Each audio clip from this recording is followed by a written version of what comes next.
Hi, this is Steve from Vintage Classics 71. This week I'm going to show you some 1964 Topps Giant cards. That's a 60 card set, 4x6 in size. They're beautiful cards in my opinion, loaded with stars and Hall of Famers. Relatively not expensive. There is a few that are short printed that can cost a little bit more money, but it's a set that you can easily build. In fact, I'm in the process of building it now. I've got about 35 out of the 60. So a little ways to go. Gradually I'll add those. But I'll show you those today, and I got some recent pickups. Well, first of all, I guess I should say I hope everybody's had a good couple weeks. I haven't made a video in a couple weeks. I was sick, and then I doing some stuff around the house, and then going up to New Hampshire. We have a place up there, so I've been pretty busy. I apologize for not making one. But I do have a couple pickups that came last week and a half from eBay. One is this 1973 Topps, the playoffs, world champion Oakland A's. I did not have that in my collection, so I had to add that. But the glare might be a little bit better up here. I'm actually in the living room instead of being in my room downstairs, which is all my memorabilia. I figured I'd do it up here today. Plus the wife's at work, like I've said before, and I can get away with it. So here's a 1981 Kellogg's card of the great Tony Perez, Hall of Famer. I had to have this card. He's in a Red Sox uniform, so my buddy Dan's a diehard Reds fan. Couldn't wait to send him a picture of this to say that I got it. So got to rub it in when I can, because he reminds me all the time of the 75 World Series. So here's a 1983 Topps All-Star card of Mike Schmidt. Not a vintage card, but just something caught my eye, and I know I didn't have that, so I got that, I don't know, about a week ago. Here's a 1970 Orioles Celebrate, sweep the Twins in 3. One of the playoff cards. Frank Robinson's in there. Where's Frank? Right there on the end. 1970s nice set, gray border. You can't see on this, but normally yellow with a blue background. So, all right, next we got a 1973, another card that I did not have, Don Sutton. Hall of Fame pitcher from the Dodgers, amongst other teams, but mainly the Dodgers. Figure out how to avoid that glare. And there you go, it's a little bit better right there. The great Don Sutton. I've only ever been to one induction. I've been up to Cooperstown, my wife and I don't know how many times in my lifetime, probably 12 to 14 times, but only once during the induction. And Don Sutton and Larry Doby went in that year. So it was fun to see. Just the crowds were unbelievable up there. Those of you that go all the time or have been up there during that week, you know. Here's a 1978 Topps football card, Ron Jaworski. Got this mainly because my nephew, who lives in Texas, is a diehard Eagles fan, and I saw this card, I had to pick it up. So I'll probably give this to him. He's coming out here a couple months, I think, so you can have it then. Won't fit my collection of Patriot stuff. Here's a 1973-74 Topps basketball, John Havlicek, Hondo. Great. John Havlicek came out of Ohio State. Great Celtics player. Backs were like orange, reddish and green color, Christmas colors. Like, this is the very first set I started collecting in basketball. I have quite a few of them, but I needed this card. So next is a graded card. It's a PSA 4, 1973 Topps of Marcel Dion. Great Red Wings, number of teams, the LA Kings. Nice card. I love the yellow around it and the Red Wings red uniform at the back of it. Next to baseball, hockey is by far my favorite to collect.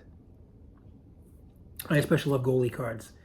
It's not a goalie card, obviously, but I do collect them, and I enjoy collecting those. So, but all right, let's get started with the 64 Topps Giant cards. Like I said, the 60 card set. We'll lead off with, we'll save these guys for the end. We'll lead off with Gary Peters, Chicago White Sox pitcher. There's the front and the back. Peters post top ERA in the American League, it's like a newspaper, set up to read like a newspaper would about the player on the front. All right, then we get Bob Bailey, third base, Pittsburgh Pirates. Beetle Bailey. Bailey leads in double plays. All right. Then we got Milt Pappas, Baltimore Orioles pitcher. Get that. There we go. Might be a little bit better. Pappas hurls for 16th career shutout. He was a good pitcher. Pitched for another number of teams over his career, but not a Hall of Fame caliber pitcher by any means, but he was a solid pitcher. All right, now speaking of Hall of Fame ones, here's Whitey Ford, chairman of the board. This one's got a crease, a light crease that runs pretty much underneath his bill of his cap down. So eventually I'll upgrade that. I got this car pretty cheap. I think it was at a flea market or something.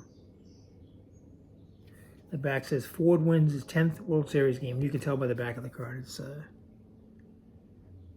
It's a little worn back there. So I will replace this card with a better one, but I love it. So may never get around to replacing it. Who knows? If not, I'm fine with that card. Next is Roy McMillan, shortstop for the New York Mets.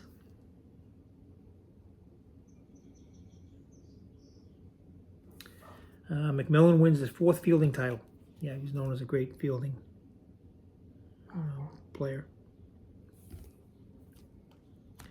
Then we get Rocky Colavito, Kansas City Athletics outfield.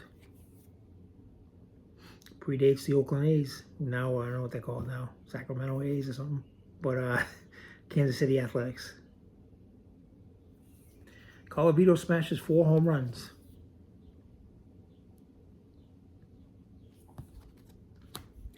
And you got Tigers Hall of Famer Al Kaline, outfield.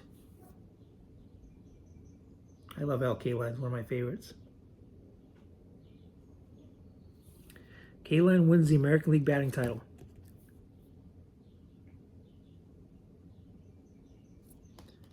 All right, there we got Hall of Famer Nellie Fox, second base for the Houston Colt 45s here. Big wad of tobacco in his mouth.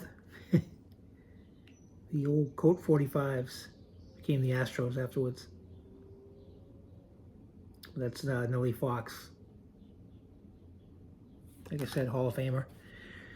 Then we got Philadelphia Phillies outfielder Tony Gonzalez. Nice looking card. He's kneeling down with the bat. That was a typical pose back in the 60s and 70s. Gonzalez sets the fielding record. All right, then we're Jim Gentile, Kansas City Athletics, first base. It's a power guy. Gentile crashes 2 grand slammers. Whew, that's a tough one. Try saying that 10 times. All right. Then we got Jim Fregosi, shortstop for the Los Angeles Angels. What am I saying? Los Angeles? Yeah, Los Angeles. Before they went to became the California Angels, now they're back to the Los Angeles Angels. Everything goes in circles. Fregosi was later a great manager too. Fregosi sets a new Angels record. Is what the back of this card says. All right. Great Dick Groat, shortstop for the Cardinals.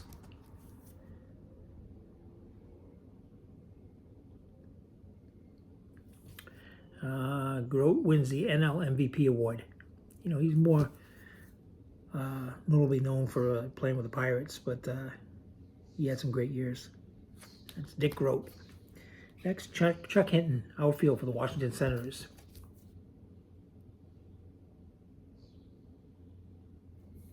Hinton leads the club in batting.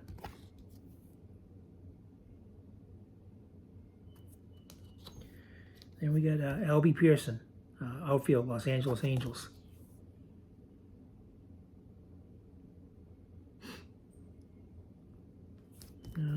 Pearson tops the AL rookie of 58.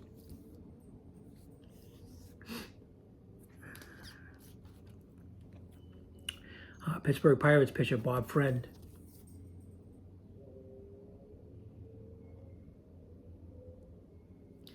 And Friend wins the second All-Star game. Should say his second All-Star game. I was say sure he wasn't around in the second. Yeah, it's his biggest year was 58 when he won 22 games. So he was a great pitcher, great Pirates pitcher. All right, next is a Tiger catcher who's outstanding. I remember watching him as a kid, Bill Freehan. A lot of people say he should get more consideration for the Hall of Fame. Freehan on base 9 times in a row.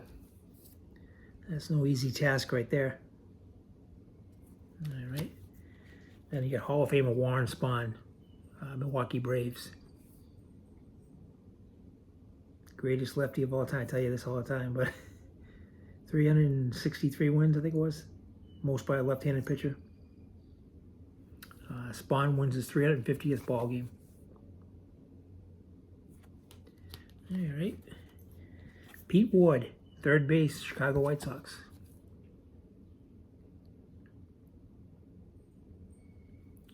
Ward named top rookie of 63. Let's see, Dave Wickersham, Detroit Tigers pitcher.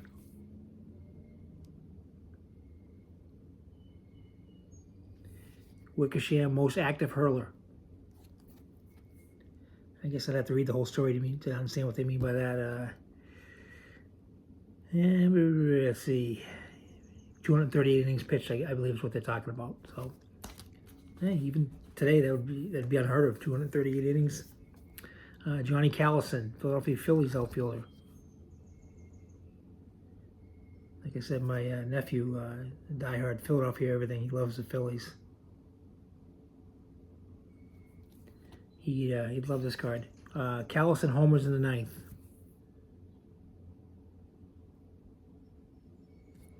All right. Hall of Famer Harmon Killebrew, great Twins outfielder. One of my all-time favorites as well.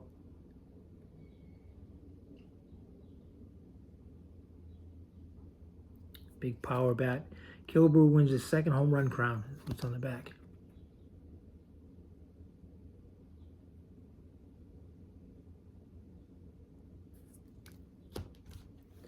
Then you got Louis Aparicio, shortstop from the Baltimore Orioles.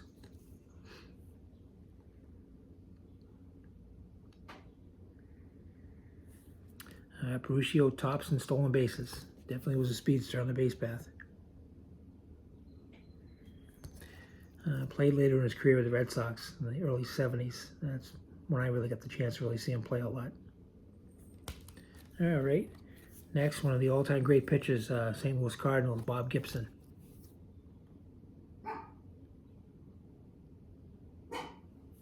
Gibson hurls 5 shutouts. The Boston Red Sox, here we go. First baseman Dick Stewart.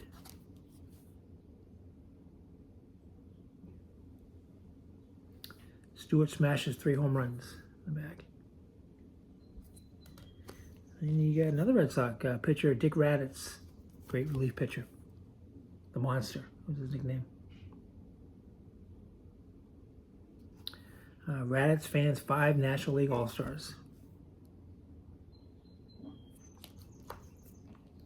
Hall of Famer from the Minnesota Twins, Tony Oliva. I was really happy when he got in the Hall of Fame. I enjoyed watching him play whenever they play against the Red Sox. But, yeah, he definitely deserved to be in there. Oliva, leading rookie in the American League. All right. Hall of Famer from Boston Red Sox, one of our all-time legends, Captain Carl Yastrzemski. Yes. Great left fielder. As I always tell you, took over after Ted Williams retired. Williams passed the torch to Yastrzemski, so that couldn't have been easy to follow him. But Yastrzemski did a great job. Yastrzemski's the new AL batting king. All right. Chicago Cubs Hall of Famer Billy Williams.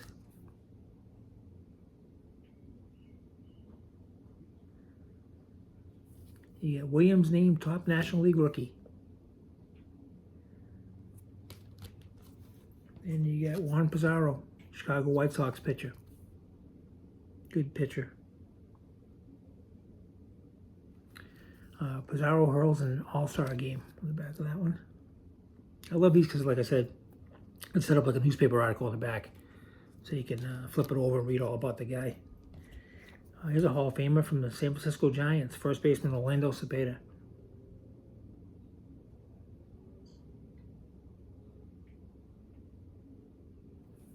Cepeda wins homer and RBI crown.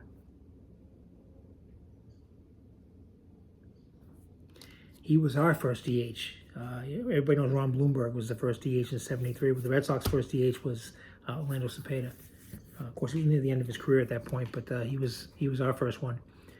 All right, here's a Hall of Famer from the Cubs also, third baseman Ron Santo. Unfortunately, lost his life early, passed away. I know he was diabetic too, so one of the causes. I don't know for sure what it was, but he died. I know he died way too young. Santo leads the Cubs in RBIs. All right. And we got John Romano, catcher from the Cleveland Indians. Boy, it feels good to say Cleveland Indians. Is the way it should be, in my opinion. I don't want to offend anybody, but I'm old school when it comes to baseball. I don't want like rule changes or name changes or any of that. I'm not a proponent of the DH. I would prefer the pitchers hit. Even though I grew up an American League fan, Red Sox fan. I wish the pitcher still had a hit. Then the last three, you got Hall of Fame pitcher from the Giants, Juan Marichal.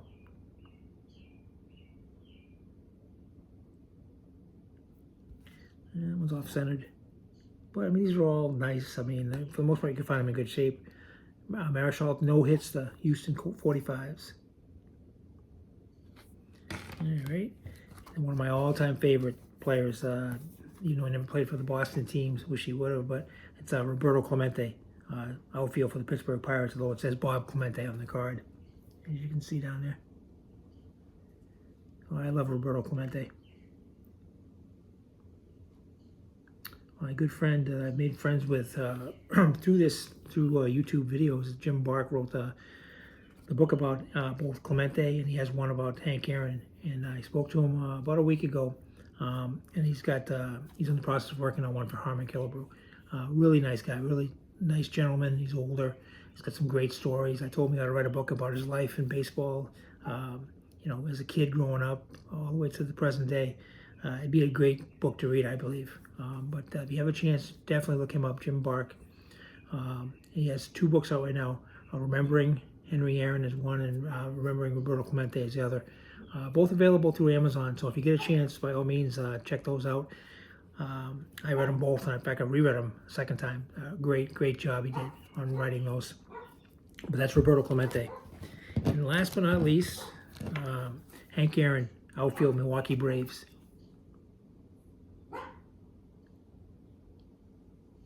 The back says, Aaron wins the National League batting title. All right, that's all I have. Oh, here's this week, current vintage collector from Beckett. I can't even talk today. With David Clyde on there. Like I've told you about several times in the past in videos. If you love vintage cards, this is the thing to read. Even though the prices aren't up to the minute, because you can get better ones on eBay if you go through comparisons. It gives you a good idea. Plus, it gives you a lot of great stories on vintage cards and collectibles and all types of stuff. It's a good magazine if you don't get it. It comes out, I believe, 6 times a year? So that's a good thing to check out. All right, I hope everybody is having a good week. I know this isn't Monday. I usually try to make them on Mondays, so I'm off by a couple of days. But hope you're having a good week. May God bless you and your families. May everybody have good health. So the weather's finally nice up here in Massachusetts today. It's mid-70s, high 70s. A little breeze though. But again, I always say keep collecting, collect what you like, build the collection to the way you want to build it, not because the way people say you should be collecting. It's a great hobby. It's a great hobby to pass on if you have kids or grandkids. I know I have a grandson who's only going to be a year old. I can't wait for him a little older. And his sister's 3, so who knows? She may be involved too, and maybe neither one of them. But I'm going to at least introduce them to card collecting because, like I said, it's a great hobby. It's a great way to enjoy the games of baseball and hockey and football, basketball, whatever you collect. So, but again, thank you for those of you who've subscribed to me. If you haven't and you'd like to, please do. I love having people subscribe to me. I love the comments I get, so keep those coming. Gives me good ideas. Again, if you haven't had the chance, check out Jim Bark's books on Clemente and Aaron, and in the future, hopefully pretty soon, one about Harmon Killebrew. So again, thank you. Keep watching and support the YouTube different channels, because they're all give you different contexts and different stories and different cards you see. So I find it interesting. So hopefully I think you do too. So but otherwise you wouldn't have stuck with me for 20 minutes I've been on here so far. So, but thanks again and have a great day. Take care. Bye.